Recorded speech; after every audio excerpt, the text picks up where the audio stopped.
Undertones.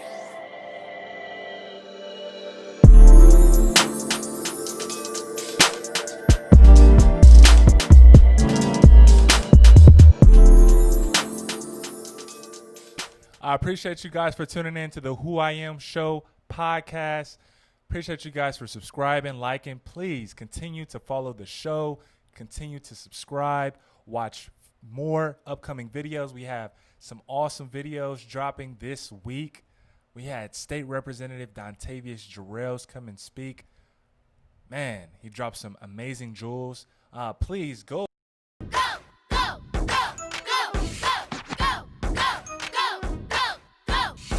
Follow the page, the Who I Am Show, Who I Am Show on Instagram. Follow Executive Z, EXCUTIV.Z, and go subscribe, like, follow the content. We're on YouTube at the Who I Am Show, and we are also on Facebook at the Who I Am Podcast, and we're on in everything. We're working on getting all of our content up on Spotify, Apple, Google, Amazon. So I appreciate you guys for showing love, listening, engaging, and just staying up to date and unlocking your cognitive mind and success patterns. Continue to tap in with us and understand how you can evolve your mind and how others have evolved their mind, and understanding the thinking behind people's success and how you are already powerful. Thank you, guys. You are now tuned in to the Who I Am Show, hosted by your boy, Executive Z. And I am turned up. Hit the gym consecutively, Monday to Wednesday. I've been fighting to try to decide whether or not if I'm going to do the gym 3 or 4 times a week. But either way, when I get in there, I am applying pressure 100%. Because I'm not in there to waste time. I am in there to grow and manifest in my destiny and my strength, or whatever you want to call it. But the pressure that I put in there is the pressure that I apply to life.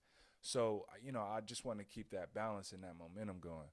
But besides that, I just wanted to first off say I appreciate you guys for checking out the YouTube channel and supporting and watching the content.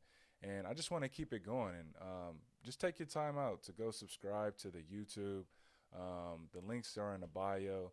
And also follow NNovision. This is brought to you by NNovision. NNovision is a multimedia company, and we strive to develop the community engagement by discovering the entrepreneurs, innovators, and visionaries in this community, and to enhance them into the new digital world. But that's the little spill. Outside of that, though, so I just want to talk a little bit about life. I know we've all had experiences, and I know we've had sometimes hard experiences, sometimes easy experiences. Sometimes people say, I've never really had anything easy. Some came to you easy. But then we also had lessons that we knew we shouldn't have done.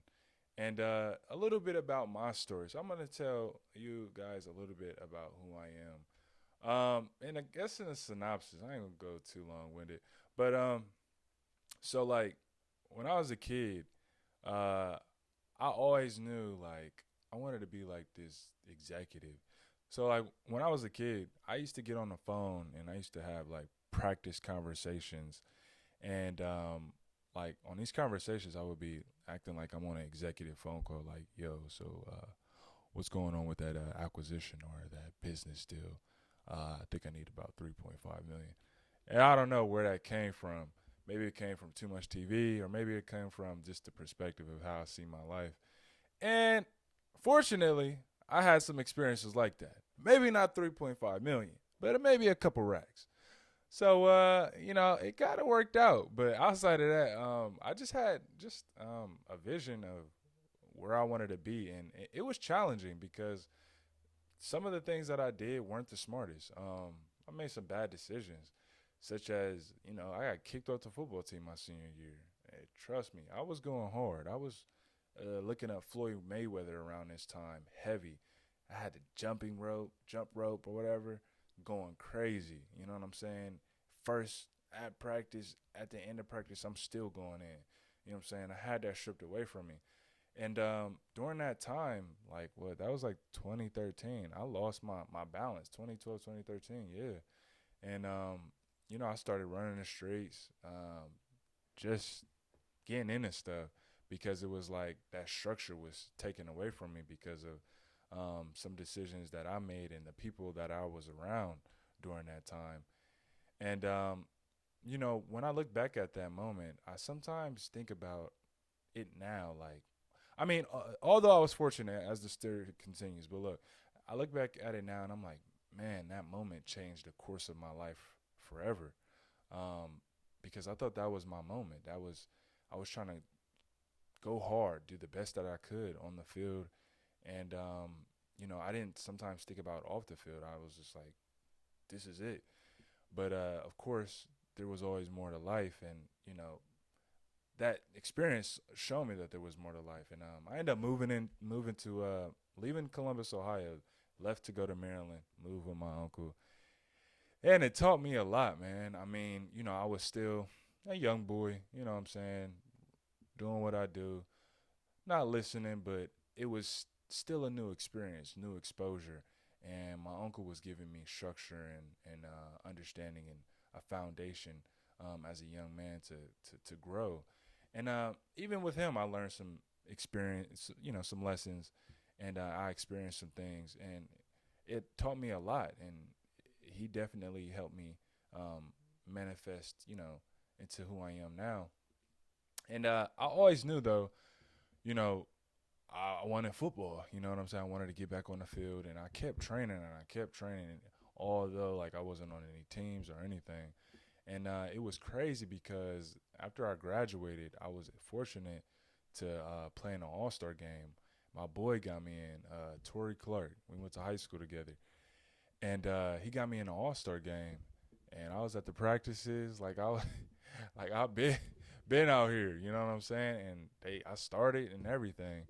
And that little bit of exposure playing in that game, uh, Central State was right there in the audience looking, scouting, and I got a chance to talk to their coaches. And I didn't have the best score on the ACT, so I kind of barely skated myself into school, but I was still fortunate because that game led me to college exposure. Although I always knew I wanted to go to college. And yeah, so one thing led to another. The coach, it was crazy because the coach who see me and was scouting me at that time, or see me as a potential scout for their school, was Coach Green. I don't know. I'm saying these names like you guys know, but yeah, his name was Coach Green, and he was like one of my little league coaches. When I played Little League back in the day. And I was like, wow, that's so coincidental. And this guy, he was giving me knowledge and game on how to go about things. And I knew there was a possibility that I could play or that I wouldn't. But either way, I knew I was going to college. And that was one of the most important things to me at that time. And it was just so dope to be able to, have that exposure and then to lead from one thing to another, to fulfilling, the dream that I seen when I was a kid, to go to school and to be this businessman and everything else. But yeah, I don't want to be too long winded. I got more to the story where that came from, but look, keep following the channel, keep subscribing to the content, keep checking us out. Who I Am show, who I am, who you are, who we are. All right. Keep showing love, y'all. I appreciate the support. The Who I Am podcast is brought to you by NNovision Multimedia. NNovision is a multimedia development company. We strive to advance the environmental engagement by discovering the true visionaries, innovators, entrepreneurs, and help bridge their concepts to a design to implement into the new digital world.